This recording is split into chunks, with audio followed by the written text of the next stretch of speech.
Labas vakaras, aš Marius Germanas ir šiandien pakalbėsiu apie meilę sau ir kodėl tai yra svarbu. Šiame webinare sužinosite, kas yra meilė sau, kodėl svarbu tai žinoti, kaip parodyti meilę sau, kokių rezultatų galima pasiekti, kai taikome tai, kai praktikuojame meilę sau ir kas toliau, kai tai pradedame naudoti. Pradžioje, kas nepažįstat manęs, nesat girdėję, tiesiog pristatysiu trumpai, kas aš ir kodėl manęs verta klausytis. Aš esu tėtis ir sūnus, mokinys ir mokytojas, santykių coachas, LDK Global bendrai įkūrėjas. Mokinausi iš tokių žmonių kaip dr. Žužana Feičiak, dr. Džonas Demartinis, Neoros, Peter Sage, Martynas Driukas, Donatas Kantakevičius ir svarbiausia iš savo patirties, nes viską, ką dalinuosi, yra mano pereita mano klientų ir patirta savo kailiu. Tai nėra tiesiog perskaityta teorija, kurią noriu jums įgrūsti. Taigi, kas yra meilė sau? Meilė sau yra mokėti parodyti meilę ir dėmesį pirmiausia sau ir tuomet rūpintis kitais. Kaip pavyzdžiui, paimkime banko sąskaitą. Visi puikiai suprantame, kad su tuščia sąskaita mes pinigų niekam negalime duoti, paskolinti ar kitaip juos naudoti, nes jų paprasčiausiai nėra. Rekomenduoju į meilę sau pasižiūrėti kaip į savo emocinę sąskaitą, iš kurios mes dalinamės savo dėmesiu, meilę, rūpesčiu su kitais žmonėmis. Kai emocinė sąskaita tuščia, mes pradedame pykti ant kitų, nes norime, kad jie papildytų arba galime rasti būdus, kaip galime tai padaryti patys savo ir tuomet toliau dalinti su kitais. Svarbus momentas. Jeigu neišmoksime patys pasirūpinti savo emocinę sąskaitą, greičiausiai tapsime priklausomi. Angliškai tai vadinasi codependency nuo santykių, kuriuose jausime, kad mums reikalingas kitas žmogus. Ir tik laiko klausimas, kada mes tapsime našta jam. Priklausomybė nuo kito žmogaus išsivysto tuomet, kai mes patys nemokame pasirūpinti savo poreikiais, nemokame atkreipti dėmesio į savo poreikius, nežinome, kaip parodyti meilę savo. Ir šią naštą, šį darbą mes užkraunam žmogui, kurio mes nepažįstame. Taigi, ar logiškai skamba, kad jeigu mes patys nežinom, kaip mes norime savimi pasirūpinti, ko mes norime, kad mes jaustumėmės mylimi, mes reikalaujame iš kažko, ką mes ką tik sutikome ar susipažinome. Man tai neatrodo protinga. Kodėl svarbu tai žinoti? Kaip ir minėjau, jeigu mes nežinome, kaip pasirūpinti savimi, kodėl tikimės rasti žmogų, kuris žinos, kaip parodyti dėmesį, kaip parodyti meilę, kaip pasirūpinti mūsų paprasčiausiais poreikiais, kad tame santykyje aš jausčiaus mylimas ir mylimas, kad galėčiau parodyti meilę taip, kaip mano brangus žmogus supranta meilę. Santykius dažniausiai pradedame vaidindami geresniais, meilesniais ir pūkuotesniais, nei iš tiesų esame, dėl to, kad bijome prarasti žmogų, su kuriuo susipažinome. Tuomet tik laiko klausimas, kada tas rožinių akinių etapas pasibaigs ir gausime pamatyti realybę, kurioje mes visi esame deimantai ir turime daug briaunų, kurios pasirodo skirtingose gyvenimo situacijose. Mes visi galime būti geri, blogi, patogus, nepatogus, mes galim būti mylintis ir nekenčiantis. Ir tai visiškai priklauso nuo to, su kokia gyvenimiška patirtimi mes atėjom, kokią perspektyvą per gyvenimą mes susikūrėme, kokias patirtis turėjome vaikystėje. Meilė sau vienas pagrindinių laimingų santykių ingredientų. Be meilės sau laimingi santykiai yra beveik neįmanomi, nes kai mes nemylim savęs, kitas žmogus mūsų tos bedugnės, kurią mes norime, kad jisai užpildytų ir padarytų tai pagal mūsų sąlygas, yra neįmanoma.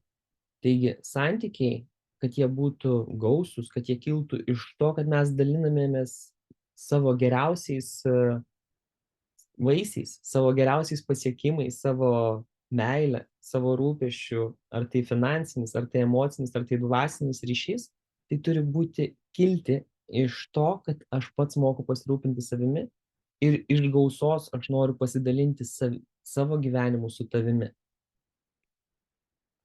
Kaip parodyti meilę sau? Ar kada pastebėjai, kokie pokalbiai vyksta tavo galvoje, kai kažką darai? Kai kažką pasiekiai, o galbūt nepasiekiai? kai tavo sąskaita rodo, kad, nu, nežinau, kaip čia su ta nuoma, kaip čia bus su tais mokesčiais, bus pinigų, nebus pinigų, bus darbo, nebus darbo. Kokie pokalbiai vyksta tavo galvoje, kaip su savimi kalbi. Ir kaip manai, kokį poveikį tie pokalbiai tavo galvoje turi tavo gyvenimui, tavo gyvenimo kokybei, tavo artimųjų žmonių, tavo draugų ratui. Kaip manai, ar tai iš vis turi poveikį? Ar esi susimąstęs, kaip tavo gyvenimas pasikeistų, jeigu su savimi kalbėtum kaip su mylimiausiu žmogumi savo gyvenime? Jeigu turi vaikų, jeigu kalbėtum su savimi taip gražiai, kaip kalbi su savo vaiku. Paim bet kurį savo brangiausią žmogų ir pritaikyk šitą kalbą savo. Nes tu esi tas žmogus, su kuriuo turėsi praleisti kiekvieną savo gyvenimo sekundę. Nuo gimimo iki mirties. Ir nuo tos kalbos, kurią suksi savo galvoje, nuo tos plokštelės, prie kurios būsi pripratęs, nuo jos priklauso kokie 99% tavo gyvenimo kokybės. Vienas iš būdų parodyti meilę savo yra dovanų pirkimas, nes tai yra viena iš meilės kalbų. Dar galimas kokybiškas laikas savo dėl savęs su savimi. Tai gali būti hobis, žvejyba, ilgi pasivaikščiojimai, solo kelionės, būti vonioje ar duše, pasidaryti savo spa patirtį su muzika, žvakėmis ir panašiais malonumais. Arba kavos puodelis kavinėje, kai sustojame 10-20 minučių, mėgaujamės skoniu, mėgaujamės kvapu, vaizdu, jaučiame save ir galime būti dėkingi savo gyvenimui, kad mes galime sau leisti 10 ar 20 minučių pasimėgauti tą kavą, kurią nusprendėme išgerti. Kokių rezultatų galima pasiekti, pradėjus praktikuoti meilę savo? Pradžioje tai gali būti sunku, nes šeimai, draugams tapsite nepatogus. Jūs pradėsite daryti dalykus, kurių iki šiol nedarėte.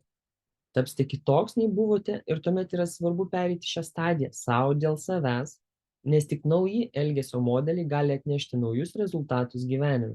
Žmonės pradės klausinėti, o kodėl, o tu anksčiau buvai kitoks, tu pasikeitei. Ir tiesiog pasižiūrėkit, kaip su to jaučiatės, kaip reaguojate į šios klausimus. Ar tas laikas, kurį jūs praleidote savo su savimi, ar tos dovanos, ar tas dėmesys ir ta kalba, kurią pakeitėte savo galvoje, kaip jūs su to jaučiatės? Ar jaučiatės laimingesni, kaip tai daro? Ar galbūt kažkur jau peržengėt ribą, perlenkėt lazdą? Gal vis dėlto jūsų draugai ir šeima yra teisūs? Gal tiesiog reikėtų truputį sumažinti tos meilės savo kiekio ir pasižiūrėti, kada jūs esate iš tiesų laimingi, kai jūsų širdis džiaugiasi. Kai pradėsite praktikuoti meilę savo ir rodyti ją savo, tuomet pradėsite mėgautis laiku, kurį leidžiate su savimi. O tuomet ir kiti norės daugiau laiko leisti su jumis. Labai svarbu planuotis laiką savo ir jausti, kada jau meilė savo sąskaita tuštėja. Mes galime mylėti kitus tik tiek, kiek galime mylėti save. Todėl ši praktika duos vaisius tol, kol ją praktikuosite.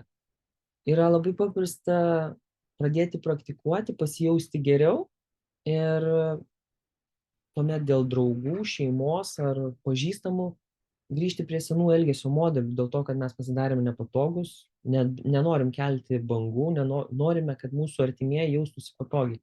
Tačiau tame laimės nebus. Tik tais laiko klausimas, kada grįšime prie meilės savo praktikos ir tų vaisių, kurių trokštame. Meilė savo – vienas pagrindinių laimingų santykių ingredientų ir tai duos vaisius tol, kol tai praktikuosite. Jei norite sužinoti daugiau, prisijunkite Facebook'e LDK Global, parašykite man per Marius Germanas Facebook'ą, e-mailą ar tiesiog pakomentuokite video apačioje ir būtinai jums atsakysiu. Mylėkite ir mylėkitės.